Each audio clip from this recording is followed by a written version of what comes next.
Welcome back, it's Cole over here at Optum.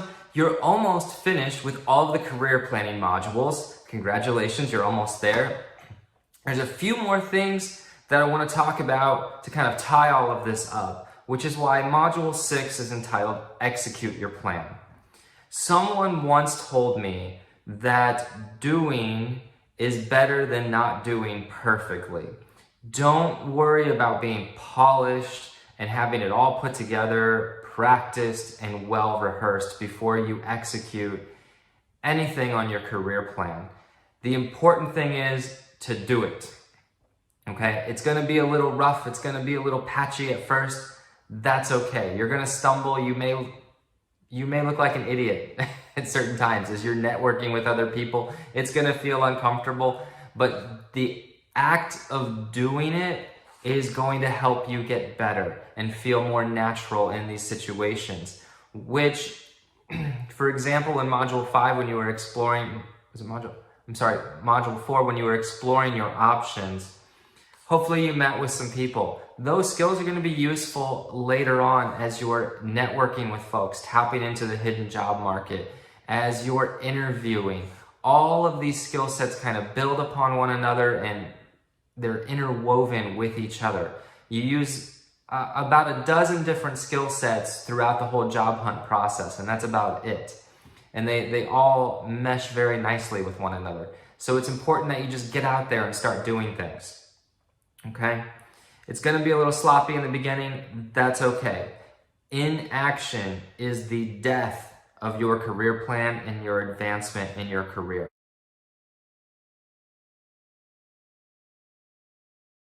Now, the great thing about what you've learned so far in putting together your 3-year plan is that you can continue to break down that 3-year plan into smaller goals, monthly or even weekly goals if you want to. You can break it down as much as you want. The principles are all the same. You have a smarter goal framework to operate within that will help you with that. Break it down. And I would encourage you to break it down as granular as possible. You'll have more milestones to achieve. It'll keep you more motivated.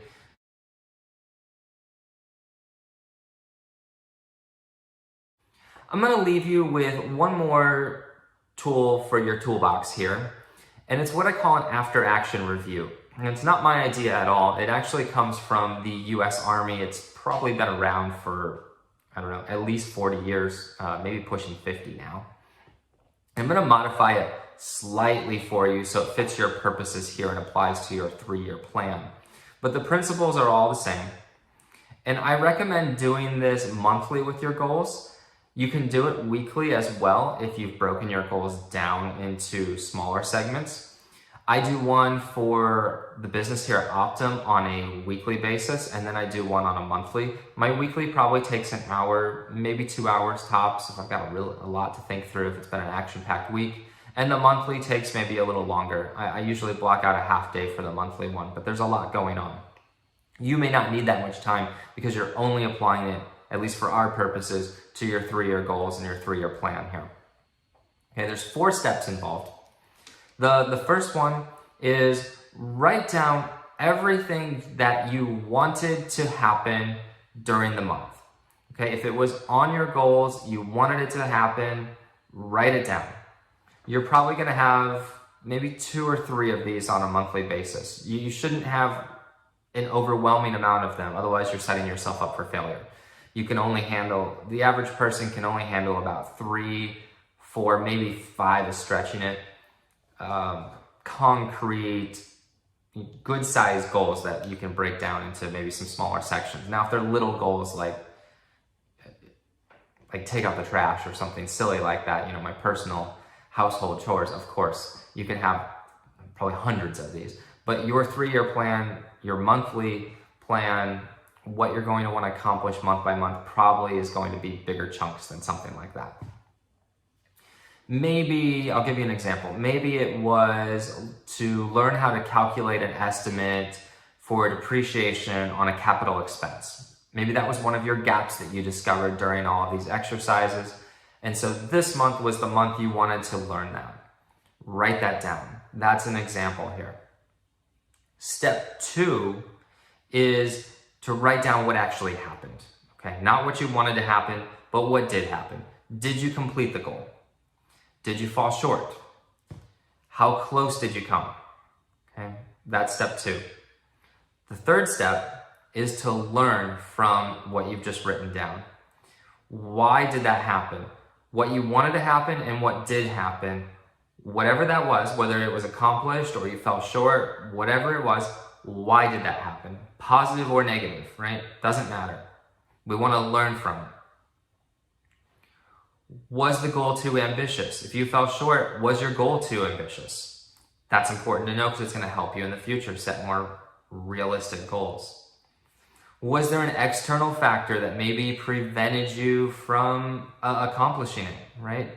Life throws us some curveballs sometimes. Was there something in there?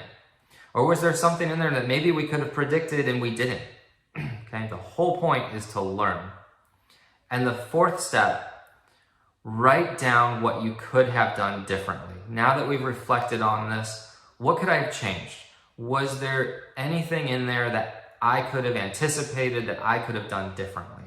The only thing that you can alter is yourself, how you react to things, how you use your time, etc. You can't change external factors. They're going to happen. I get it. But is there anything that I can change? Do I need to revise or rethink parts of my plan, right? Is my 1, 2, 3 year milestones, are they realistic? Can I hit these? Do I have enough time to learn the things I need to learn, to fill in my gaps, whatever that might be? Okay, so step 4 is to reflect on what you could have done differently. And that's it to the after action review. But take time each month, week if you want to, but at least each month, and think about all of these things, write them out, keep them in a journal somewhere that's organized so you can go back and look at these. You may want to revisit them later on as you're going through a similar exercise in a month or 2 months from now, or maybe you're reviewing for the year as you're looking at your 1-year goal and you're approaching it. It's really important to keep these organized and written down. So you can break down your 3-year plan into as small of segments as you want. The smaller the segment, the easier it is to bite off. You could even bite things off on a daily basis if you want to. Now, the thing that I'm going to leave you with here, though, is yes, I encourage you to narrow it down monthly, weekly, even daily if you want, if it makes sense. But don't get absorbed in the planning that you never do anything, okay? That was the whole point that I opened up with at the beginning of this module, was inaction is the death of your plan. So sometimes we get so wrapped up in planning, and for some of us, planning is fun. Some of us hate it, but some of us enjoy the planning aspect. You have to execute the plan.